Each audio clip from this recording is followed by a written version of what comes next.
City of Chubbuck have been working closely to create an agreement to define the contributions of the various parties to create this development. This agreement was signed by all the parties last August. This project now represents one of the largest public-private partnerships to happen in the state of Idaho. The scope of this project will have an impact around the state as it can serve as a template for future public-private partnerships for ITD and other government agencies. ITD has long recognized the need for direct access to I-15 from Chubbuck and Pocatello for many years now. Because of the commitments from these partners, both public and private, we're now able to accelerate the design and construction of the interchange. ITD will be overseeing the design and construction of the Northgate interchange. The interchange is currently in the design phase. This interchange helps ITD fulfill our mission by providing economic opportunity and mobility to the residents of Eastern Idaho. This project, along with others that we have under construction in the area, shows the department's commitment to East Idaho. So with that, I would like to turn the time over to Bannock County Commissioner Evan Frazier.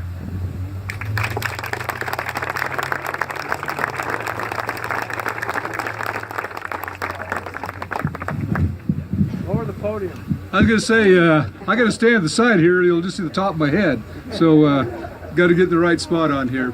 I'm here, this is something that this community has worked on for decades. And it's nice to see us at this stage of the program. We're building it now. That's the exciting thing. We're going to turn these shovels in just a few minutes, and it'll kick off exactly a dream that a lot of you had for a lot of years. There's some families here that obviously have played a major role, the Rupp family and the Hart family, and you'll hear more from them a little bit later on. But I'm here as a high school government teacher. How's that sound? You're going to get just a real short history lesson on this project. And it dates back a few years, so bear with me on this. I brought an old article, and this article is back when we had Congressman Mike Crapo in his freshman year as a congressman. And this is back in the days when I actually had dark hair. This is from 1994. And at that stage, we felt we'd put together a project potentially on Chubbuck Road. We'd landed through congressional opportunities over $10 million to relieve congestion relief on this end of the county. And as it worked out, this project didn't go through, and those dollars went to widen the interstate in downtown, on the interstate in Pocatello from Center Street to back to Pocatello Creek and help build those exchanges. So that money was used for a good purpose, but originally it was for this. And in this article, it's fascinating to read, and I'm going to just read you one little quote out of it, if you don't mind. I got to stick my glasses on here real quick. What it said, it says, I'll just cut the chase on it. The consulting that time says hopes to study the many existing alternative options, reducing them to 3 or 5, and then hold advanced public meetings in October. And then we talked about it. At the end of the day, it just says, if we can't get it at Chubbuck Road, it'll be at Siphon Road. And so we actually had that long-term to put it at Siphon clear back in '94. So that's some 25 years ago. And we've been working on it ever since that time. And my first involvement wasn't until 1990 when I went in the legislature, but it was interesting, the pieces that have come together, the knowledge base. It's amazing how we've been actually blessed as a community to have this thing fall together. It's an amazing thing. One other document that the Rupp family provided for me, Lavelle, thank you so much for this document, because this is the key one. Some 13 years ago, and this was the plan that the Rupps helped put together, along with the Harts, along with Mike. Where's Mike hiding? He is back there.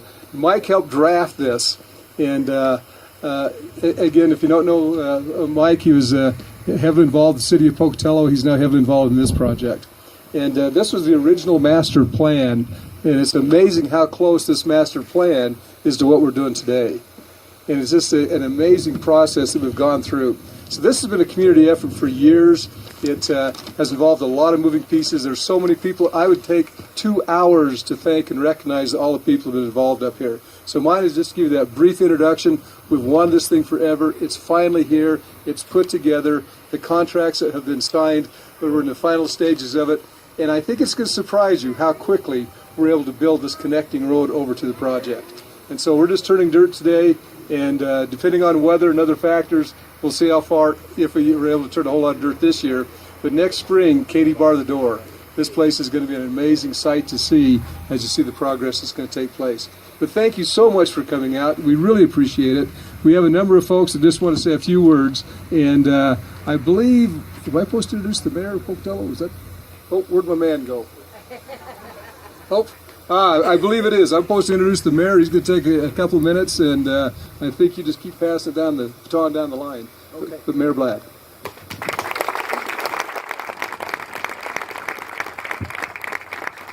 Well, thank you very much. I guess I'm not going to be the politician that talks about everything and talks about how we've done everything all for decades and decades. I'm just going to thank the landowners for your hard work and for your desire to see what's best for our community. It's been amazing to work with them and to see the landowners in this area work together and work with our developers and the interested parties. It's been incredible. When you have two cities, a county, two different developers, is there 10, 15 landowners, and the state all coming together at one time, you've got a pretty special project, and I think that's what we've got right here is a very special project, and everybody wants to see what's best. You know, the state, I have to thank the state as well. They stuck with us. We would go full steam ahead. We would be 100 miles an hour, and then we would stumble and fall, and the state would let us pick ourselves back up, and they'd keep us on their radar, and we would start all over again, and we'd do it again. And so I would love to thank the state ITD board for their patience and them working with us as well. We've got that's right.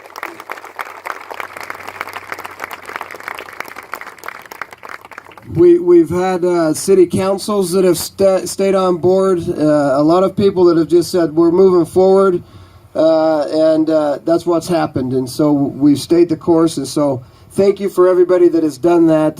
Thank you to our developers. Thank you for the interest, for being here, the interest that you have in this area. This project, I believe, will change eastern Idaho, and it will definitely have effects from Malad up through Rexburg and onto the Montana border as well. So it's a great project. It's a great regional project in my mind, and so thank you for being here. And the state, I can't thank you enough. Landowners, I cannot thank you enough either for working through the issues that we've been able to work through. So thank you very much. With that, I'm supposed to hand the mic over to Mayor England. I was going to skip him, but I thought I better give it to him. You can go ahead and skip if you want, Brian. Listen, it's more than a thank you to ITD. As I worked through this process with them, it took a lot of patience. This was a brand new idea, a new way of doing things, and to try to get that done right has been difficult, but I believe that we've done that. I want to take a little different approach. I personally want to thank my sweet wife, Melody. I think oftentimes our spouses don't get acknowledged enough, and we couldn't do the things we have to do without them. So thank you to all the spouses of folks who've worked hard at getting this to happen today. I think about the staff. Excuse me, thank you. I think about the hours and hours that staff has put in drawing things and making readjustments and being able to take care of all of the things that have to happen that way. And I am grateful. The staff of the city of Chubbuck have been just absolutely wonderful. Every time the technical things have come up that I really don't have that much of a handle on, they've made sure and come in my office and make sure I understand it from A to Z before they go forward. And I'm so grateful for them doing that. I want to say thank you to all of our landowners. We hear a lot about the Millennial Group, and they are exciting. But there are so many others that are going to do some wonderful things up here. And if I could talk just about a couple over on our side of the interstate. The Dave Adams Group, we're so grateful for them. I've been talking with them for well over a year. They're exciting, and they're going to do some wonderful things. Kevin Loveland is serving a mission right now. He called me this morning to talk to me about some things that he's excited about having happen. I want to acknowledge the Rupps. We've had wonderful discussions with them. Mike Jaglowski and Ken Poppy have done some wonderful things with the Portneuf Group. So as you can see, there's a lot of developers and landowners who've been working hard and long to see these things can happen for us. I truly want to acknowledge the City Council of the City of Chubbuck. I get a little emotional with this because this has been going on for years. And there's a lot of financial obligation here, and the reason Chubbuck's in place to say, yes, we can do it, is we have had leadership at our city council level who has seen in a vision the things that should happen, and they have made commitments years prior to today of dollars that have been put away for this. And I want to acknowledge them. They've done wonderfully. This is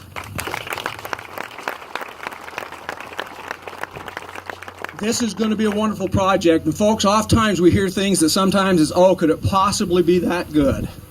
I believe this can, and one of the reasons I do, that millennial group has stuck with us for 2.5 years. If this wasn't going to be a reality, they'd have been gone a long time ago. They've stuck with us through times that this looked like it was totally dead, and they've helped us resuscitate it. This has stepped up from, I believe this project was scheduled to be done in 2033.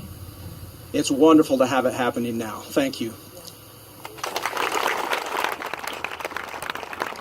Now it's my opportunity to turn the microphone to Sean Menchaca.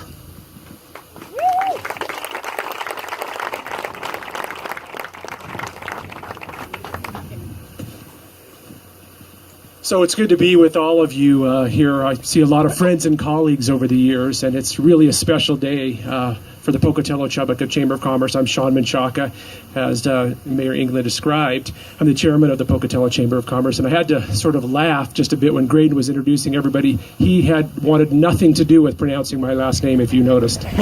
So it's all good. Where is he? It's not the first one. I can assure you, Graydon, you're not the first one that didn't want anything to do with that. So. But anyway, I have to tell you, we've got a pretty special group of elected officials here, and I want to make sure we start to support those guys in the ways that we ought to. Both mayors, Mayor Bladd, Mayor England, and Commissioner Frazier, Commissioner Bullock, and the council people, I'll see these folks at 7 in the morning, and I'll see them at meetings at 9 o'clock at night in all kinds of capacities on the weekend. And I want you to understand how hard the councils, the commission, and the mayors have worked on this. I think we need to start appreciating those folks, and I'd like you to give them a hand, if you would.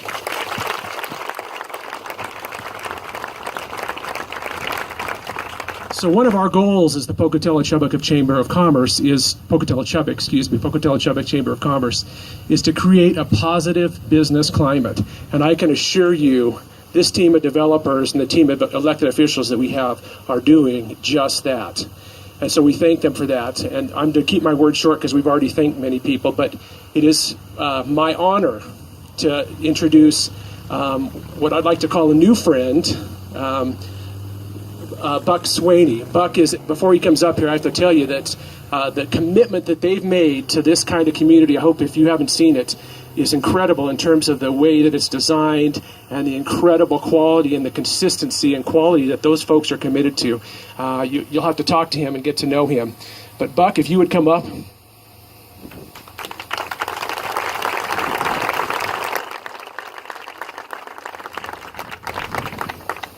Thank you, everybody. What a lovely day. I'm glad it's not raining. We narrowly avoided that. I can't believe how many of you have come out today. I want to part the curtains just a little bit and let you know, as citizens of the Portneuf Valley, what it's been like for the last couple of years. And I'll keep this pretty short. I'm a collaboration expert. What I do is I get groups of people together who are having trouble working difficult problems out, and we stay at it, we hunker down, we figure out very difficult things to do until we have a win-win that we've hammered out. What it has looked like for the last 2.5 years are countless late nights where we're up till midnight, 1 or 2, working with landowners to resolve concerns, to create opportunities, to build relationships, and build the willingness for them to part with, in some cases, what's been their whole life and generations of investment and love for this place and this land. And it can't be overstated how incredibly important it is to this project that these people have become part of what we're doing. I would like to give them a hand.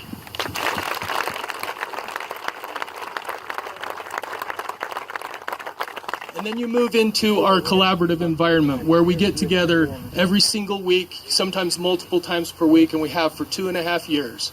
And there you have the people who are in charge of getting the power to these places, the water, the sewer, the phone, the fiber optics, the gas, and it goes on and on and on. And in every single case, there's an incredibly difficult problem to solve, right? And when you get it all put together in one place at one time, it's basically a miracle. It's incredibly difficult to do.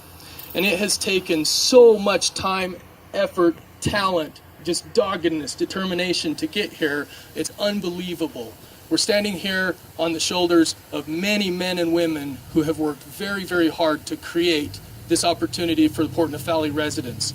This is going to increase the quality, the safety with which you get around right away. Your circulation through the whole entire region is going to improve dramatically right away, independent of what development occurs. And so this is an excellent public project for your current needs, for future needs and future opportunity. And now I would like to take maybe my final moment here and talk quickly about future opportunity. Pocatello is an amazing place. It's full of very talented people. It's been said multiple times over the last couple of years that your biggest export and the most difficult one is your children. You've been exporting children to other colleges, to other places that have great jobs, that pay well, that allow them to leave. You've been exporting your kids for too long, all right? Probably the most important thing that we want to accomplish is to create a multi-generational change here, where your kids can grow up, go to their great schools, their great colleges, and take up and pick up great paying jobs, and stay here with you, living in the shadow of the mountains they grew up in. We think that's beautiful, and we're committed to having an incredible decade or two of developing a new economy for the young millennials that you all want to stay home with you. Thank you. Mr. Jaglowski.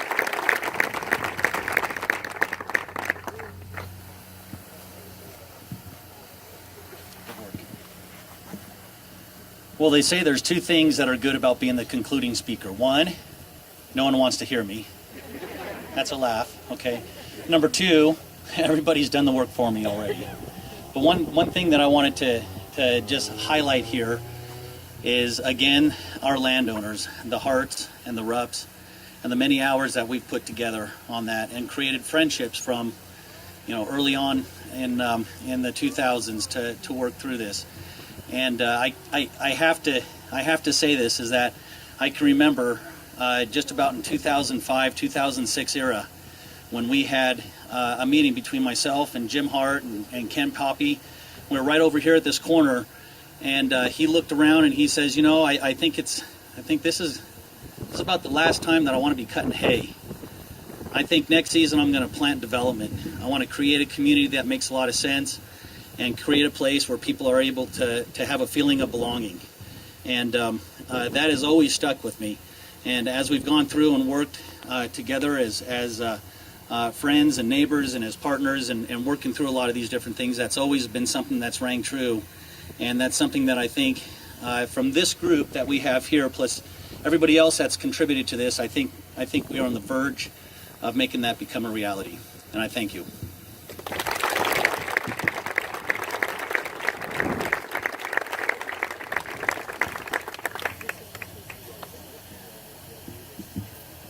So with that being said, I'd like to thank everyone for coming to this ceremony.